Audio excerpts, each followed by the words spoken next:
జగిత్యాల జిల్లా కేంద్రంలోని జిల్లా పోలీస్ ప్రధాన కార్యాలయంలో ఏర్పాటు చేసిన విలేకరుల సమావేశంలో జిల్లా ఎస్పీ సన్ప్రీత్ సింగ్ జిల్లా పోలీస్ శాఖ 2023 సంవత్సర నేర వార్షిక నివేదికను విడుదల చేశారు. ఈ సందర్భంగా ఎస్పీ మాట్లాడుతూ జిల్లాలో శాంతి భద్రతల పరిరక్షణకు పోలీసులు నిరంతరం కృషి చేస్తున్నారని, జిల్లాలో గంజాయి దొంగతనాల నివారణకు తగు చర్యలు తీసుకుంటున్నామని, ప్రజలు ఏ సమస్య ఉన్నా పోలీస్ స్టేషన్కు వచ్చి ఫిర్యాదు చేయొచ్చని, ప్రతి కేసుకు ఖచ్చితంగా ఎఫ్ఐఆర్ నమోదు చేయాలని తెలిపారు.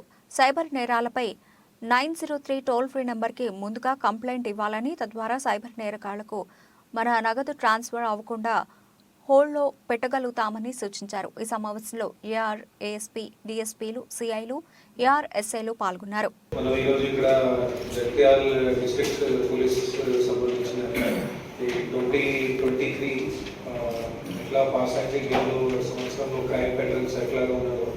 దాని గురించి మాట్లాడడానికి ఇక్కడ అందరూ ఉన్నాము. సో ఈ ఇయర్ మొత్తం చూస్తే మోస్ట్లీ కదా సంవత్సరానికి కంప్లీట్ అయిపోయింది. మీకు అందరికీ తెలుసు, ఇక్కడ లాస్ట్లో ఇయర్ ఎండ్లో మనకి ఎలక్షన్స్ కూడా వచ్చినాయి. సో ఎలక్షన్స్ కూడా టోటల్ ఆల్ ప్రొసెసెస్ కూడా పీస్ఫుల్ వేలో కంప్లీట్ అయినాయి. ఇక్కడ కూడా ఎలాంటి కూడా ఇష్యూ కావాలి. సో మనము ఈ క్రైమ్ డీటెయిల్స్లోకి వెళ్తే అది 23లోని ఓవరాల్ క్రైమ్ మనం చూస్తే లాస్ట్ ఇయర్ కంటే 22 కంటే దాదాపు ఉంది, జస్ట్ 1% రిడక్షన్ వచ్చింది. 2022లో ఎట్లాగా 5,120 క్రైమ్స్ రిజిస్టర్ అయినాయి, 23లో 5,070 క్రైమ్స్ రిజిస్టర్ అయినాయి.